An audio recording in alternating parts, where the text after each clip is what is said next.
So as mentioned, as CEP, I'm mostly working on the prosecution, rehabilitation, and reintegration of returnees in different European countries. And I'm currently focusing on Germany and France. So while this presentation is focusing mostly on Germany, stay tuned for the next update on how returnees are prosecuted in France with a brief preview today. So first of all, I would like to bring a bit of context into the discussion. So we know that there were more than 5,300 European fighters going to Syria and Iraq to, for example, join terrorist organizations such as IS or Daesh. And from Germany, there were more than 1,150 people that left Germany to travel to Syria and Iraq, and also mostly to join terrorist organizations such as Daesh. So which means that Germany has quite a high percentage of these foreign fighters. In addition, important to today's discussion is that around 25% of those travelers were women or girls. And that makes it so important to also speak about the role of women within organizations such as Daesh or ISIS. Of those travelers, we know that several hundred died while they were abroad or they vanished, so we don't know really what happened to them. Some returned to their home countries voluntarily quite early. And then quite a number of German nationals or people with connection to Germany have been detained since 2017 to 2018, 2019 in Kurdish administered camps in northeast Syria. And since 2019, Germany has repatriated in several actions more than 100 adult women and minors from these camps. The latest one in early October, where there's also one young adult male who was repatriated. I'm not going to dwell much on repatriation issues, but if you're interested, then we can discuss that later on, of course. So one of the questions when we speak about the roles and also the roles of women with ISIS is not only what they have done over there, but how can we hold them accountable? How can we hold them responsible for their actions? And this was the starting point for my interest in the topic. I published last year a first article with Alexandra on the prosecution of female returnees in Germany. And that was the basis for a policy paper that was published in August 2022 here in German, but it's also available in English, of course, where I looked also at the public press releases by the public prosecutors in Germany, as well as media articles to find out how many German women have been prosecuted, what were the sentences, how were they convicted, and what can we learn for risk assessment and rehabilitation from this analysis. Today, I want to share with you 4 main insights that come from this analysis, but I'm of course referring to the actual policy paper for more detailed information on the prosecution of female returnees in Germany. So the first one is the difference between the prosecution of male and female returnees. So you see here analysis of convicted male and female returnees convicted for IS membership. So it's just a part of the whole returnee population. And so I want to draw your attention to 2 aspects here. The first one is that you see quite clearly that the line starts in 2014, which is when the Ministry of Justice authorized that people can be prosecuted for membership in a foreign terrorist organization, the Islamic State. So that's where the counting starts. And then if you look at the black line, that's the charges of male returnees who have already been convicted. And you see that there was quite a number being charged until around 2018, and then it drops. This means that there were no further returns, but also that they are still waiting for their convictions if they have been charged. But it also demonstrates that in the past years, no or almost no returnee, male returnee was charged because they are either dead, but quite a number of them are still detained in northeast Syria and are thus not able to be prosecuted. The second aspect is that you see a clear change from 2018 when you look at the yellow line, so the charges of female returnees. And this is so the first aspect that I want to bring to this discussion is that in Germany, the prosecution of female returnees and mostly female IS members really only started from 2018. Even before that, so around 2017 and earlier, the public prosecution was convinced that women, and this is the quote that you see on the left, that women can strengthen internal structures of terrorist organizations such as the Islamic State by their activities. But when they tried to charge the first female returnee for membership with IS, the Federal Court of Justice in Germany did not accept that and said, no, actually, she did only stay in IS territory. She did not fight, she didn't do anything else. So that's just not enough to prosecute her for membership in a terrorist organization. So that's why from 2018, public prosecutors tried a different kind of argumentation, were quite successful with it, and used two main approaches. The one approach is that they would try to find evidence that a returnee did otherwise legal activities, such being a housewife, having children with an IS fighter, and by these activities, the woman was actually supporting IS as a terrorist organization and should thus be considered in the prosecution as a member of IS. The other approach is to use offenses under international national law, such as war crimes against property, so looting, in terms of saying that IS provided houses to these women, houses that were taken from the local population, and that's only because the families, including the women, were part of IS, that they were provided with these houses. Same goes that several also German women had access to weapons or received part of weapons training. And that's also only possible because IS provided weapons to them as their members or provided training to them as their members. So these are the approaches that were used to underline or to support the argumentation that yes, women that return should be charged with membership in a foreign terrorist organization because they were indeed part of that organization or did at least support them. It's interesting to compare that to other countries such as France, and we will hear about that later on, because in France, for example, the understanding of terrorist membership is much bigger. So public prosecutors do not necessarily need that much evidence or that much argumentation. It's just enough that they traveled there and they stayed in IS territory to be prosecuted for membership in IS. That brings me to the second point, that we have around 28% of female returnees that are convicted. This is a different number than the one we used in the invitation, because since we drafted the invitation, there was another repatriation where another 4 adult women were returned, as well as several minors. So that brings the estimation of female returnees to more than 94. And we have 26 of those that were convicted so far, at least in first instance.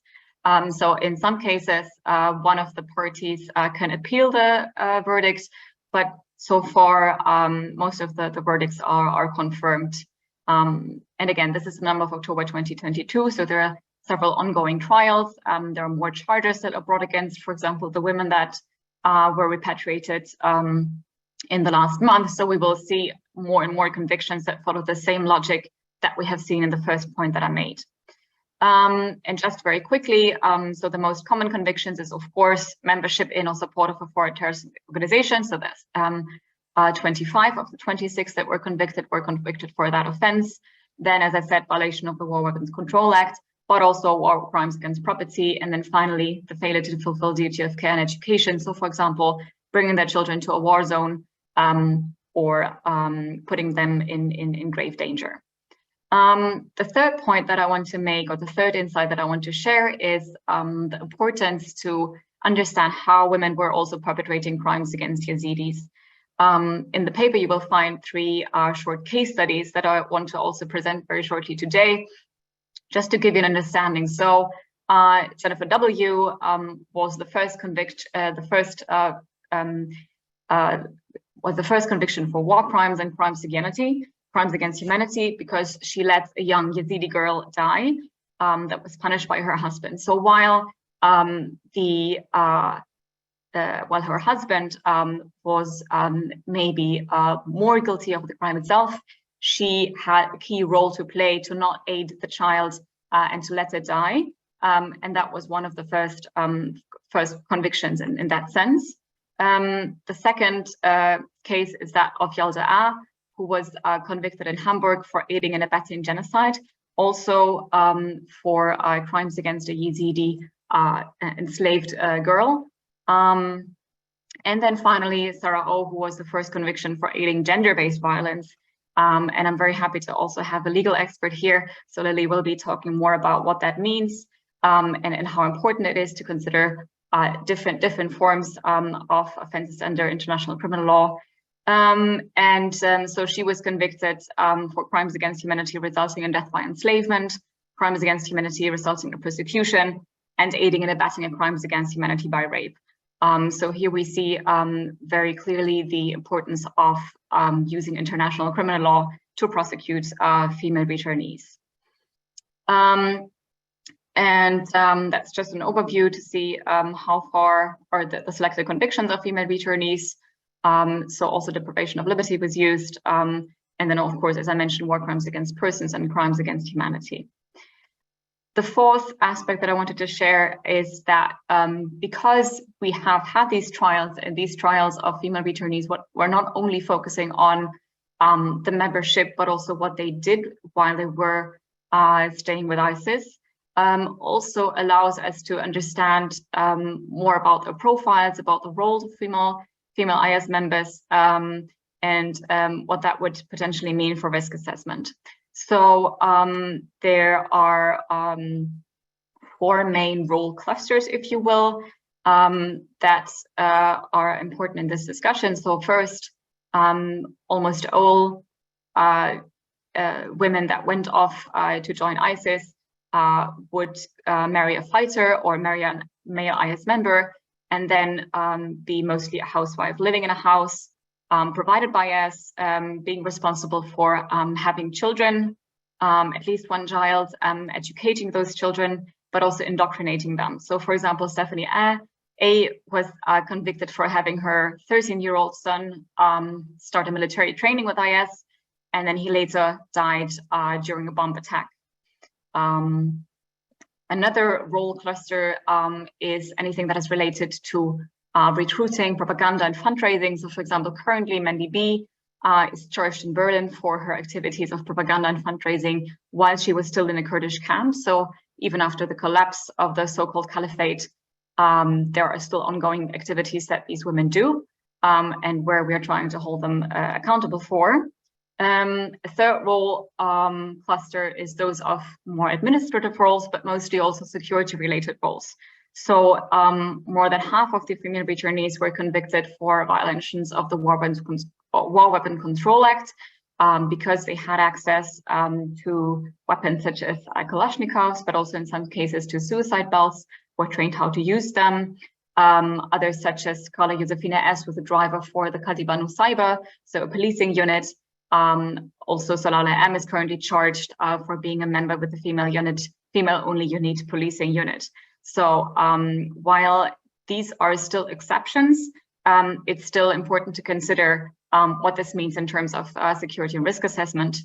And then finally, the fourth role cluster is the one that concerns, as we have seen, the responsibilities of female IS members for crimes committed against Yazidi women and children that were enslaved by IS. As I said, 3 case studies demonstrate that women were indeed very complicit in these crimes against the Yazidi community. And now it's also a question of how to hold surviving male members accountable in the same sense. Very quickly, because I'm running out of time, about the challenges that I have identified again in the policy paper. There is much more information on that, but just wanted to raise 3 points. So one is, of course, that there are members of the Yazidi community that have been testified in trials against returnees in the past and can also act as co-plaintiffs. which is very important also for their understanding how their trauma and their grievances are taken seriously. But this is, I think, very important to consider how cultural and psychosocial and needs are also met during the trial and the preparation for the trial, and how different needs between the prosecution, but also from a victim's perspective and the survivor's perspective, can be balanced. A second aspect is that battlefield evidence. So, for example, evidence gathered by military or other actors on the battlefield, for example, in Syria and Iraq, can play a crucial role in the prosecution, but there are several challenges in accessing it, in using it, in handling it, since there's, for example, no joint definition what that actually is. And then finally, as I have mentioned, from these profiles and roles of women, how do we assess risk? So most of the risk assessment tools, including the one used in Germany, are developed based on a male group, which means that they're not really apt to assess risk posed by women. So we really need to focus more on what that would mean for a female population, and also what the roles of these women mean for their rehabilitation, and also because most of them came back with at least one child. So there are different interests here at stake that need to be considered and will be posing challenges also in the years to come. Recommendations include, of course, as I have been saying in the past, the repatriation of German citizens from Syria, including male fighters. I think that's a priority for the coming years.